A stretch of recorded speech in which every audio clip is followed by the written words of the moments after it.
Good evening, and welcome to the Mingles of Evo Life. Thank you for joining me. Thank you for being here. I'm hoping that you had a wonderful Easter vacation with your family and loved ones. And tonight I didn't announce that I was coming on today because yesterday I was planning to and I couldn't connect yesterday. I had a lot of work, but today I'm here. And tonight I'm going to be speaking about consciousness and energy. And it's been in the past weeks and past videos that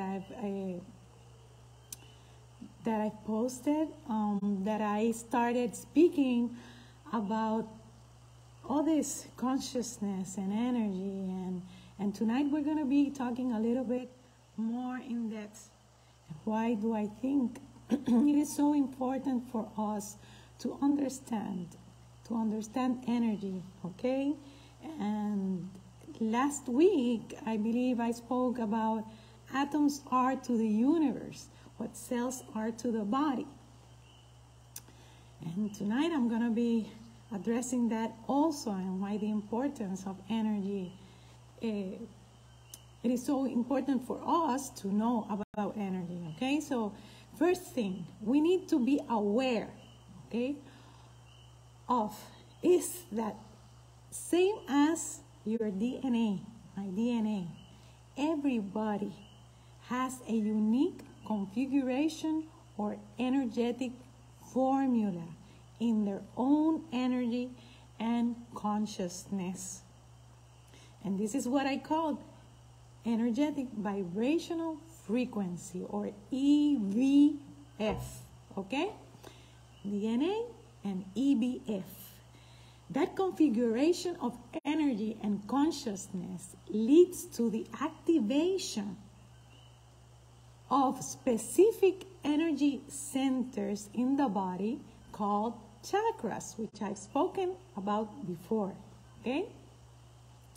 And it is my theory that each consciousness or energy with its unique formula, each individual, right, with its unique formula and charge connects with our physical body by the plasma in our blood and its gamma rays found in the gamma globulin of the plasma, which in turn then ignites all the 7 energy centers or chakras, its main glands, you know, the pineal gland, the pituitary gland, the thymus, the adrenal, right, the testes, the ovaries, and the thyroid, okay?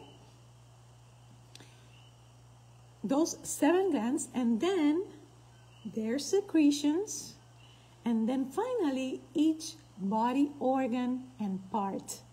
That's how our body functions, much like a car or any electronic that we buy, right?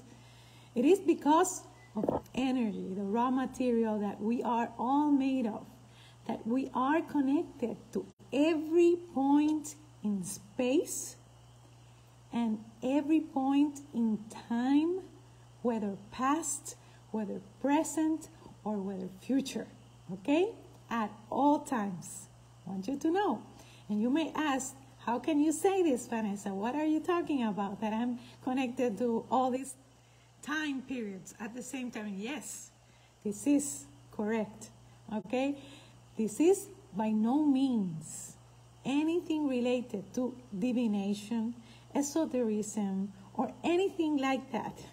But for many years, it has been attributed to that, wrongly attributed to that, because of its non-physical or quantum nature.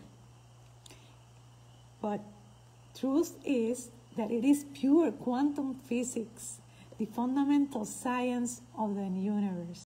And that recently we're starting to know more and more about. Before proceeding any further, it is essential to define the mechanism by which the human mind exercises the function known as consciousness, and to describe the way in which consciousness operates to deduce meaning from the stimuli which it receives. Okay?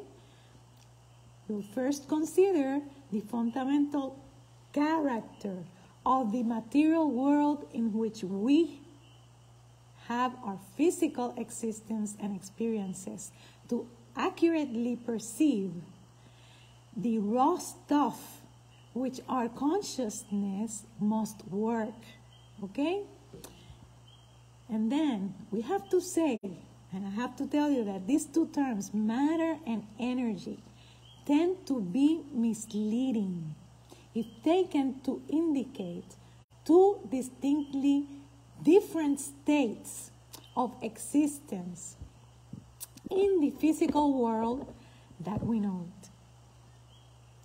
Indeed, if the term matter is taken to mean a solid substance, like we normally call it, right? We normally associate matter with something that is solid, and opposed to energy, which is understood to mean like a force of some sort, right? Then the use of the first one, in other words, matter, the word matter, is entirely misleading. And I'm going to explain you why. Because science now knows that both electrons, which spin in the energy field located around the nucleus of the atom, and the nucleus itself are both made up of nothing more than oscillating energy grids or electromagnetic or electrostatic fields. Okay? So solid matter, in the strict construction of the term, right? Like something that we feel that it's really solid, simply does not and has never existed. Ding, ding, okay? Has never existed. Solid matter does not exist. So, atomic structure is composed of oscillating energy grids surrounded by other oscillating energy grids which orbit at extraordinarily high speeds. And then I have to quote something about Isaac Bentov, which is a scientist, famous scientist. And he said, an entire molecule composed of a number of atoms. Molecules do have a number of atoms, not just one atom, right? Bound together in a single energy field, vibrates in the range of 109 hertz.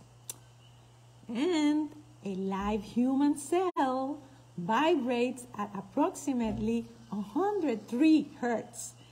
So right there you see that we are vibrating very alike. The point to be made is that the entire human being, brain, consciousness, and all is like the universe which surrounds him. Nothing more or less an extraordinarily complex system of energy fields. The so-called states of matter, like solids, liquids, gases, and plasma that I've spoken about, which is a non-charged gas, are actually variances in those states of energy and in those oscillations, okay? And human consciousness is the function of the interaction of energy in two opposite states, motion and rest, or positive and negative, right? This motion and rest pretty much is the process the brain materializes in the physical much like a hologram.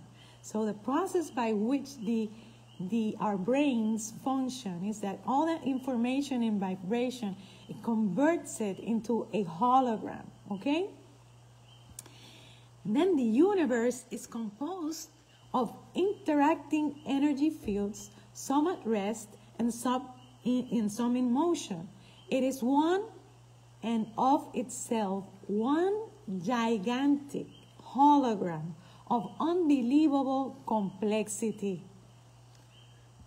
According to Carol Bram, and a neuroscientist at the University of Stanford, and David Bohm, a physicist at the University of London, the human mind is also a hologram which attunes itself to the universal hologram by the medium of energy exchange, thereby deducing meaning and achieving the state which we all call consciousness.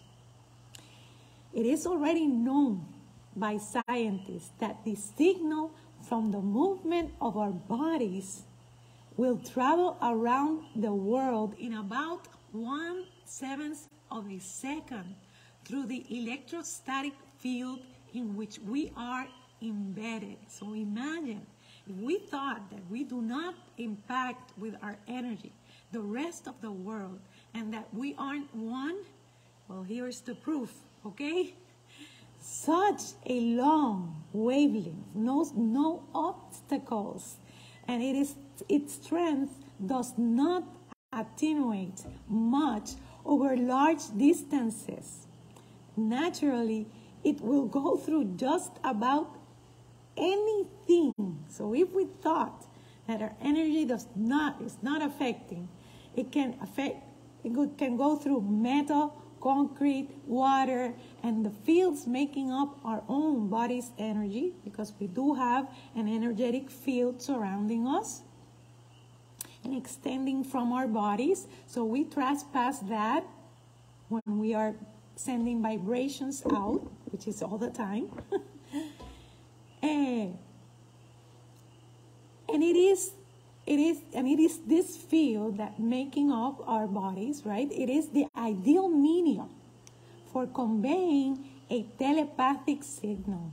And although we're not aware, we are always communicating at a telepathic level, consciously or non-consciously, okay? So all along, we can say consciousness and energy are one and of and in the same, okay? That's one of my quotes. And energy is the bond and the vibrational frequencies in energy and the medium by which we achieve meaning and awareness in life. Basically, as I've always said here, it is the universal language. So right there, the importance of us understanding this universal material, and the reason why we, when we believe something, right? Because perhaps maybe many of you thought that matter is something solid, as I did long time ago, not anymore, but yes, I thought it was something, it had to be solid, right? It had to have a structure, like hard structure to it. And the truth is that no, that all along, solid matter is not and never will be. It is the bond between the attraction and repulsion of the atoms that make those molecules become more tight together to form a solid in our physical plane. But as I say, it is the bond. It's always oscillating, always vibrating. The atoms are never stop vibrating. So, and that's the way they work. So to keep them together, okay? So those elements become entangled like that. And that's how we come up with either solids, where solids are, the molecules are more bound together, very tightly together, and liquids, and then gases, and so on and so forth. The more separate the molecules are, you become a liquid or it is a gas. So, but never it is because of solid matter. It is because of oscillating grids and the electromagnetic fields that holds all the universe and us with everything, okay, together.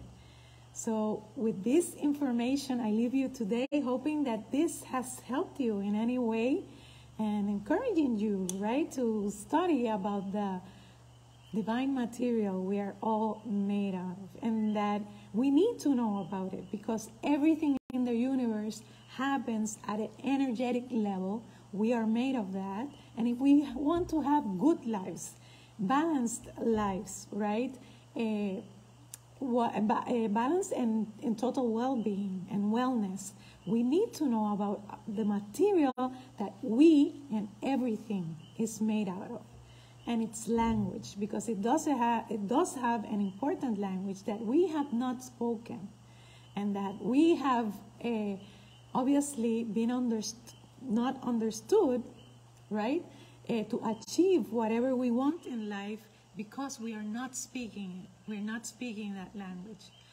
So other than that, sending you love and light as always, asking you to please share, please give a like so that many others can benefit from this information.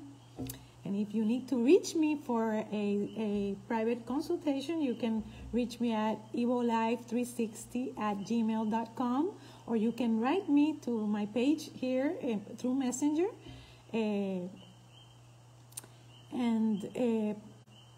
I'll surely answer any questions that you have, or if you need to contact me for any other thing, you can write me there, okay? So thank you so much, and hoping to see you next week here in the Mingles of Evo Life. Bye-bye. Thank you.